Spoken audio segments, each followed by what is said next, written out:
ಎಲ್ಲರಿಗೂ ನಮಸ್ಕಾರ. ಎಷ್ಟೋ ಸಾರಿ ಹೀಗಾಗತ್ತೆ ಅಲ್ವಾ? ತಲೆಲಿ ಒಂದು ಸಖತ್ ಐಡಿಯಾ ಬಂದಿರುತ್ತೆ, ಆದ್ರೆ ಮುಂದೆ ಏನ್ ಮಾಡ್ಬೇಕು ಅಂತ ಒಂದು ದೊಡ್ಡ ಪ್ರಶ್ನಾರ್ಥಕ ಚಿಹ್ನೆ. ಆ ಕನ್ಫ್ಯೂಷನಿಂದ ಹೊರಗೆ ಬಂದು ಆ ಐಡಿಯಾವನ್ನು ರಿಯಾಲಿಟಿ ಮಾಡೋದು ಹೇಗೆ? ಬನ್ನಿ, ಇವತ್ತು ನಾವು ಒಂದು ಸಿಂಪಲ್ ಆದ್ರೂ ಪವರ್ಫುಲ್ ಫ್ರೇಮ್ವರ್ಕ್ ಬಗ್ಗೆ ಮಾತಾಗೋಣ. ಹೌದು, ಈ ಪ್ರಶ್ನೆ ನಮ್ಮಲ್ಲಿ ಹಲವರನ್ನು ಕಾಡಿರುತ್ತೆ ಅಲ್ವಾ? ನೋಡಿ, ಐಡಿಯಾ ಇರೋದು ಒಂದ್ ಕಡೆ, ಆದರೆ ಅದನ್ನ ಕಾರ್ಯರೂಪಕ್ಕೆ ತರೋದೇ ನಿಜವಾದ ಚಾಲೆಂಜ್. ಈ ಚೌಕಟ್ಟು ಇದೆಯಲ್ಲ, ಅದು ಈ ಕನ್ಫ್ಯೂಸಿಂಗ್ ದಾರಿಯಲ್ಲಿ ಒಂದು ರೀತಿ ಗೂಗಲ್ ಮ್ಯಾಪ್ಸ್ ಇದ್ದ ಹಾಗೆ ದಾರಿ ತೋರಿಸುತ್ತೆ. ಸರಿ, ಎಲ್ಲಿಂದ ಶುರು ಮಾಡಬೇಕು?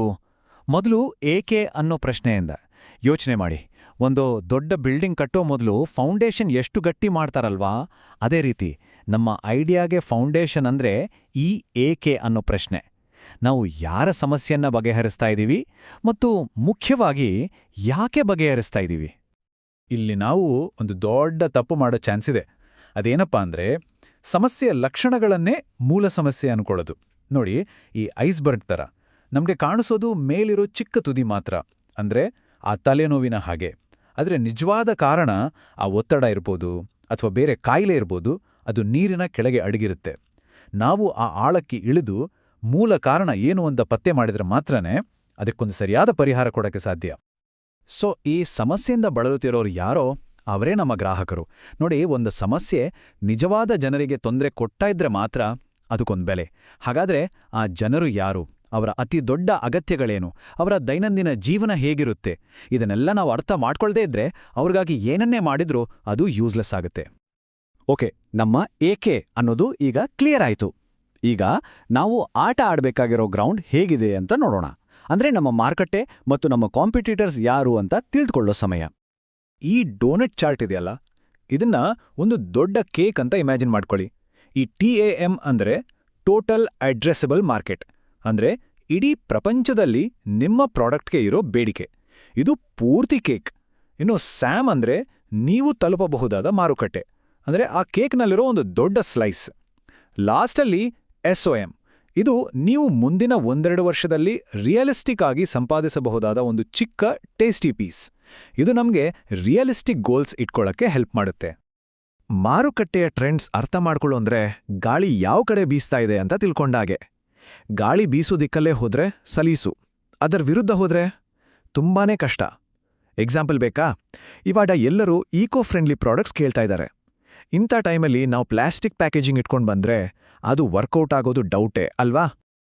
ಇದು ಸ್ವಲ್ಪ ಡಿಟೆಕ್ಟಿವ್ ಕೆಲಸ ಇದ್ದಾಗೆ, ಆದರೆ ತುಂಬಾನೇ ಇಂಪಾರ್ಟೆಂಟ್. ನಮ್ಮ ಕಾಂಪಿಟೇಟರ್ಸ್ ಶಕ್ತಿ ಏನು ಅಂತ ಗೊತ್ತಿದ್ರೆ ನಾವು ಅವ್ರ ಜೊತೆ ನೇರವಾಗಿ ಫೈಟ್ ಮಾಡೋದು ತಪ್ಪಿಸ್ಬೋದು.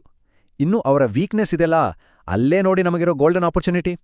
ಅವರ ವೀಕ್ನೆಸ್ ಎಲ್ಲಿದೆಯೋ ಅದೇ ನಾವು ಸ್ಟ್ರಾಂಗ್ ಆಗಬೇಕಾಗಿರೋ ಜಾಗ.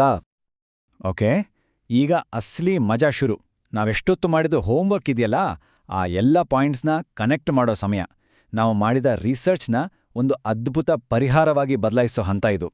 ನಮ್ಮನ್ನ ಬೇರೆಯವ್ರಿಗಿಂತ ಡಿಫ್ರೆಂಟ್ ಆಗಿ ನಿಲ್ಲಿಸೋ ಒಂದು ಸೊಲ್ಯೂಷನ್. ಒಂದು ವಿಷಯ ಯೋಚಿಸಿ, ಐಫೋನ್ ಏನು ಮೊದಲ ಸ್ಮಾರ್ಟ್ಫೋನ್ ಆಗಿರಲಿಲ್ಲ, ಆದರೆ ಆ ಟೈಮಲ್ಲಿದ್ದ ಫೋನ್ಗಳಲ್ಲಿದ್ದ ಪ್ರಾಬ್ಲಮ್ಸ್ನ ಅದು ಸೂಪರ್ ಆಗಿ ಸಾಲ್ವ್ ಮಾಡ್ತು. ಅಂದ್ರೆ ಕೆಲವೊಮ್ಮೆ ಹೊಸದಾಗಿ ಏನನ್ನೋ ಕಂಡಿಡಿಯೋದಕ್ಕಿಂತ ಈಗಿರೋದನ್ನೇ ಇನ್ನಷ್ಟು ಚೆನ್ನಾಗಿ ಮಾಡೋದ್ರಲ್ಲೇ ದೊಡ್ಡ ಗೆಲುವಿರುತ್ತೆ.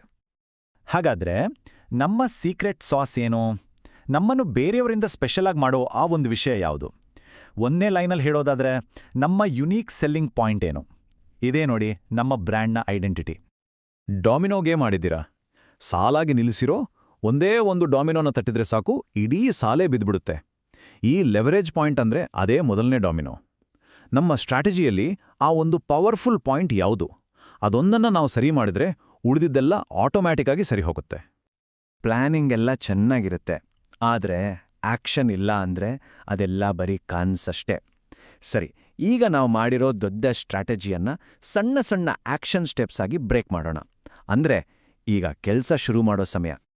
ಒಂದು ಒಳ್ಳೆ ಸ್ಟ್ರಾಟಜಿ ಅಂದ್ರೆ ಏನ್ ಮಾಡ್ಬೇಕು ಅಂತ ಲಿಸ್ಟ್ ಮಾಡೋದು ಮಾತ್ರ ಅಲ್ಲ, ಅದಕ್ಕಿಂತ ಇಂಪಾರ್ಟೆಂಟ್ ಅಂದ್ರೆ ಏನ್ ಮಾಡಬಾರ್ದು ಅಂತ ಡಿಸೈಡ್ ಮಾಡೋದು. ಕಣ್ಣಿಗೆ ಕಂಡಿದ್ದೆಲ್ಲ ಚೆನ್ನಾಗಿ ಕಾಣಿಸುತ್ತೆ ಅಂತ ಅದರ ಹಿಂದೆ ಹೋಗಬಾರ್ದು. ಯಾವುದು ನಿಜವಾಗ್ಲೂ ಮುಖ್ಯವೋ ಅದರ ಮೇಲೆ ಲೇಸರ್ ಫೋಕಸ್ ಇಡಬೇಕು. ಅದೇ ಸ್ಮಾರ್ಟ್ ವರ್ಕ್. ಸೊ ನಮ್ಮ ಆಕ್ಷನ್ ಪ್ಲಾನ್ನಲ್ಲಿ 2 ಭಾಗ ಇದೆ. ಮೊದಲನೇದು, ಈಗ ತಕ್ಷಣ ಏನು ಮಾಡಬೇಕು? ಅಂದ್ರೆ ನಮ್ಮ ಐಡಿಯಾದಲ್ಲಿರೋ ದೊಡ್ಡ ದೊಡ್ಡ ಅಸಂಪ್ಷನ್ಸ್ ಇದೆಯಲ್ಲ ಅದನ್ನ ಟೆಸ್ಟ್ ಮಾಡೋಕೆ ಯಾವ ಚಿಕ್ಕ ಪುಟ್ಟ ಪ್ರಯೋಗಗಳನ್ನ ಮಾಡ್ಬೋದು.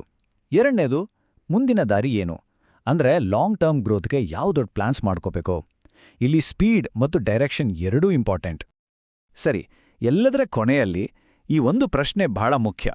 ಇಷ್ಟೆಲ್ಲ ರಿಸರ್ಚ್ ಪ್ಲಾನಿಂಗ್ ಆದ್ಮೇಲೆ ನಮ್ಮ ಮುಂದಿನ ಎಲ್ಲ ನಿರ್ಧಾರಗಳಿಗೆ ದಾರಿ ತೋರಿಸೋ ಆ 1 ಅಥವಾ 2 ಪ್ರಮುಖ ಅಂಶಗಳು ಯಾವುವು? ಆ ಪ್ರಶ್ನೆಗೆ ಉತ್ತರ ಸಿಕ್ಕಿದ್ರೆ ನಮ್ಮ ಕೈಯಲ್ಲಿರೋದು ಬರೀ ಒಂದು ಐಡಿಯಾ ಅಲ್ಲ, ಬದಲಿಗೆ ಯಶಸ್ಸಿನ ಕಡೆಗೆ ಹೋಗುವ ಒಂದು ಸ್ಪಷ್ಟವಾದ ದಾರಿ.